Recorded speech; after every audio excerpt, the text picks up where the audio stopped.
Hello everyone, this is Cobalt here, and today I'm going to be presenting to you my top 10 most interesting holotapes of Fallout 4. Holotapes from all of the DLCs plus the base game were considered for this list. Up at number 10, The New Squirrel, Tape 3. 3 holotapes containing the children's story The New Squirrel can be found at Fiddler's Green Trailer Estates.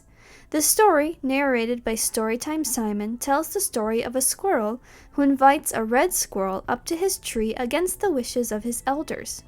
The red squirrel betrays his host to cats, resulting in the deaths of the other squirrels.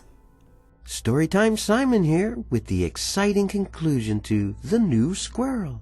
Tomorrow we can get to know each other and become best friends, said Ricky to the red squirrel. The red squirrel made a sound that Ricky took for agreement, and the 2 squirrels curled up to sleep. Later that night, Ricky woke up to the sound of leaves rustling in the oak tree. He looked around. The red squirrel was gone. Ricky surveyed the landscape below and saw a pack of glowing eyes approaching the base of his tree. Cats! Ricky heard a voice from a nearby tree. It was the red squirrel. I'm sorry, he said. They were following me and I couldn't bring them to my tree. They would have eaten my family. As the cats ascended the tree and began to devour Ricky's friends and family, Ricky reflected on his decisions. His last words were, I really wish I would have trusted my elders. The end.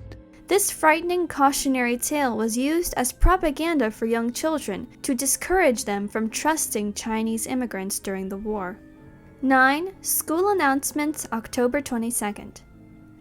Before the war, Jackie Hudson, principal of Suffolk County Charter School, volunteered the school for participation in the government's Nutritional Alternative Paste program. Students and staff were required only to eat the pink paste provided to the school. Principal Hudson even went as far as to throw away students' lunches. She flagrantly ignored the inhumanity of the experiment, as well as complaints from students and staff regarding irritable moods, pinkening of the skin, and the flavor of the paste itself. Happy Friday all! The NAPP program launched this week with success, but not without problems. I hate to have to throw away your mother's carefully packed lunches, but I am afraid we must put our foot down on this issue. I am assured all of you will get used to the flavor of the paste. Also, I have been informed that flavor varieties will be on their way pending continued success of the program. How exciting! To those complaining, I will repeat. There are absolutely no psychological or physical side effects from participation in the NAPP. Any observed effect is assuredly psychosomatic and possibly related to a lack of trust in the government. Remember, our participation in the NAPP not only helps our school, but in the long run benefits our nation. Thank you for your attention. This is Principal Hudson, signing off. 8. Gweneths Journal. It's done. The messages are posted.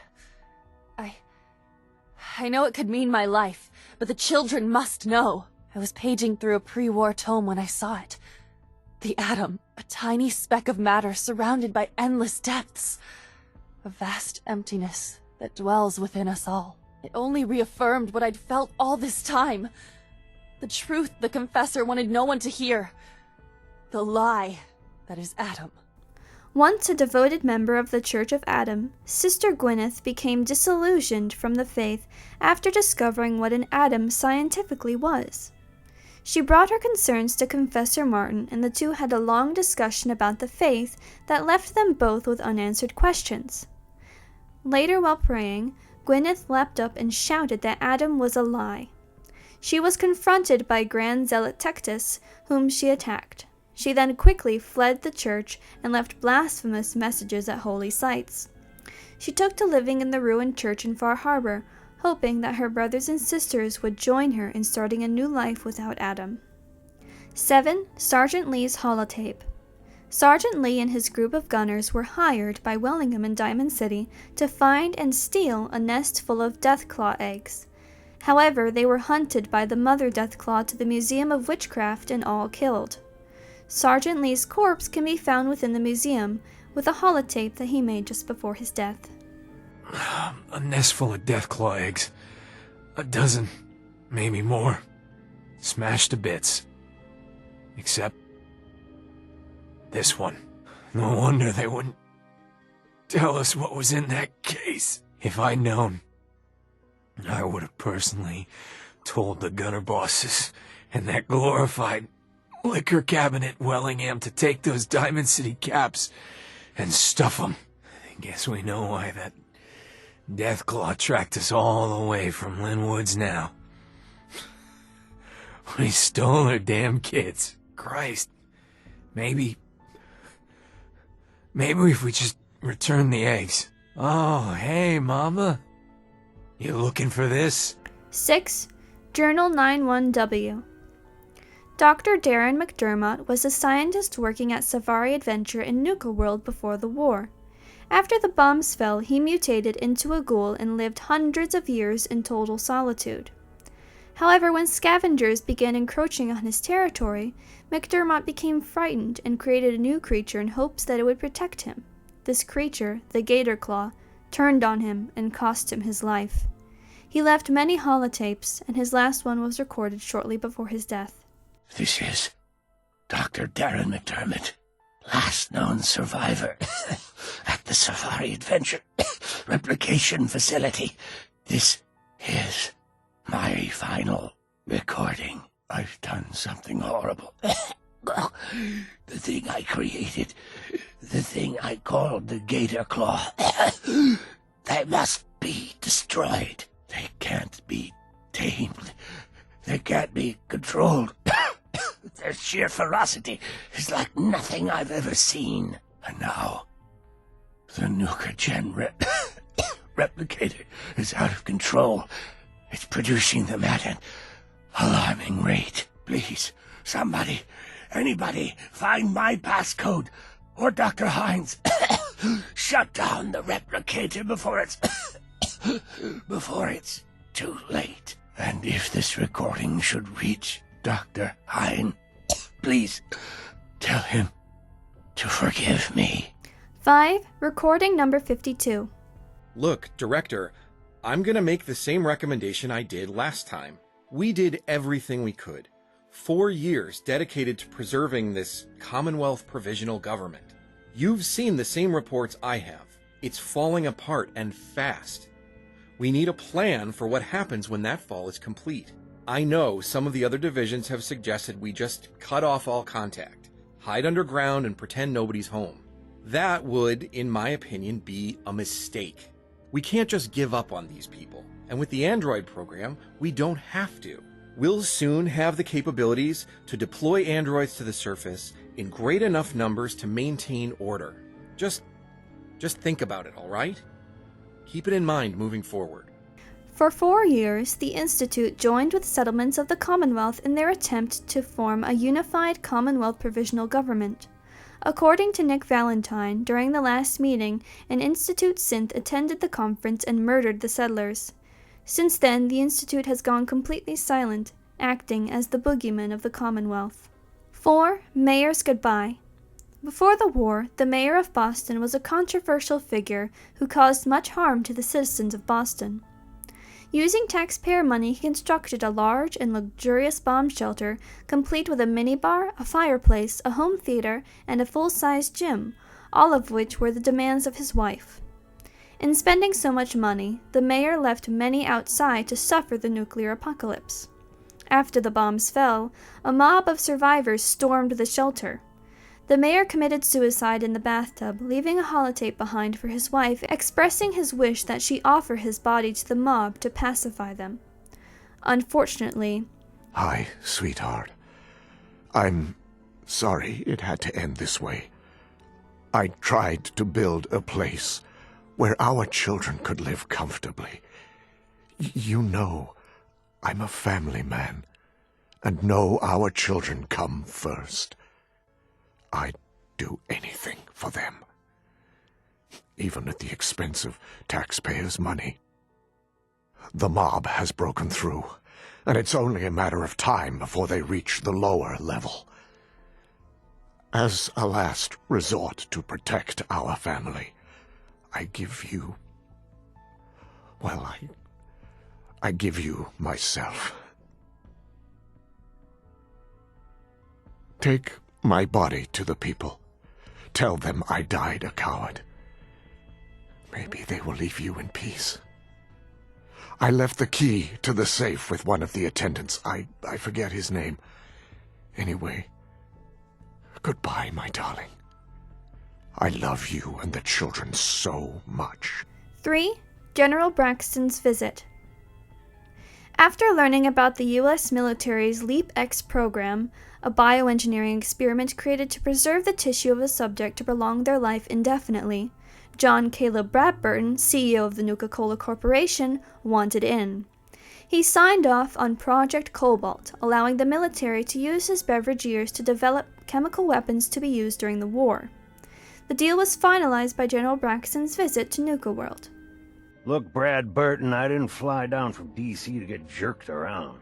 You either sign off on Project Cobalt or I can walk right out that door.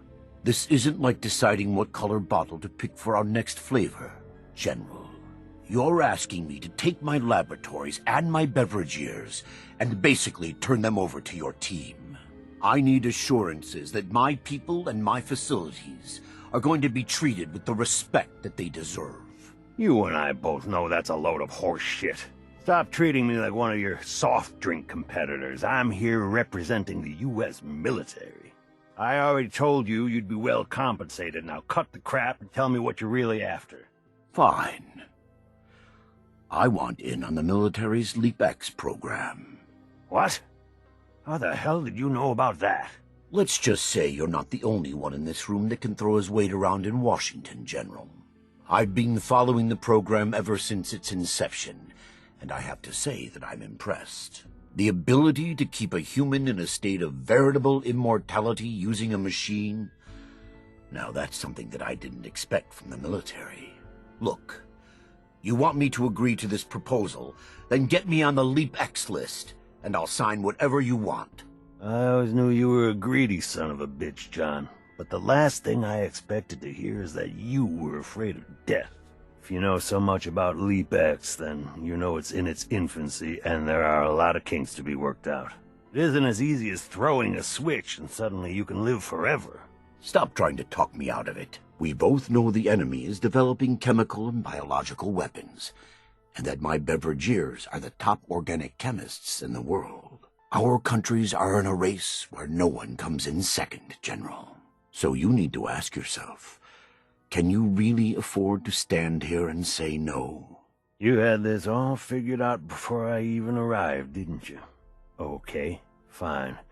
You want in on the LEAP-X program, you've got yourself a deal. You know, maybe immortality is what's best for you, Bradburton. Be a goddamn shame to let that ego go to waste. Bradburton eventually had his head removed and preserved by machines, and was locked in his vault under Nuka World for hundreds of years. 2. What's done is done. Dima, a unique synth who escaped the Institute, sought to create a haven for escaped synths in Far Harbor called Acadia. Dima created fog condensers to help protect the harbormen from the toxic fog in a move for peace, which in turn unfortunately angered the children of Adam. With increased tensions between the harbormen and the children of Adam, Dima created a contingency plan in case of conflict. He also murdered the leader of the harbormen, Captain Olympia Avery, and replaced her with a synth who would have a more open and peaceful mind towards the situation. Is it going to be painful? Yes. It's going to be like having everything you are ripped out and replaced with something else. Someone else. Final core programming parameters. Archived for logistical and ethical consideration. I'm ready. I wish I could say goodbye to everyone. No one else can know. This isn't just about infiltrating Far Harbor. It's about becoming the human that synths drawn here need to meet, reasonable, willing to accept them as just another living thing, no greater or lesser than humanity itself. You'll be part of the bridge between our two worlds. That all vanishes the moment anyone discovers that it's been manufactured, that you're a synth. Did she have to die? The woman I'm replacing? God, She looks so peaceful lying there. Don't. Please. That blood is on my hands, not yours. Sickened to death by his own actions, Dima wiped his own memory of everything to live in blissful ignorance of the sacrifice he, the original Captain Avery, and the synth who replaced her made for peace. And for number 1, Dear Detective 4. I didn't want to hurt you, Detective. I didn't want to hurt you. But you hurt me first. Now I know you didn't mean those things you said, and I forgive you, Detective. It doesn't matter anymore. Now you're here with me. And we have all the time in the world to get to know each other. The Fens Phantom was a greatly feared pre-war serial killer who created a lair within the Fens Street sewer. He left behind 4 holotapes for the unnamed detective that was on his trail. The Phantom was frustrated with society and murdered many because of it. He also had a seemingly romantic notion about the detective who was chasing him, coupled with rather perverse and macabre desires. I hope you've enjoyed my list and found it helpful, and remember to like and subscribe. Bye! Do you believe in kissing, honey? You bet I do. Well, I believe in kissing, honey.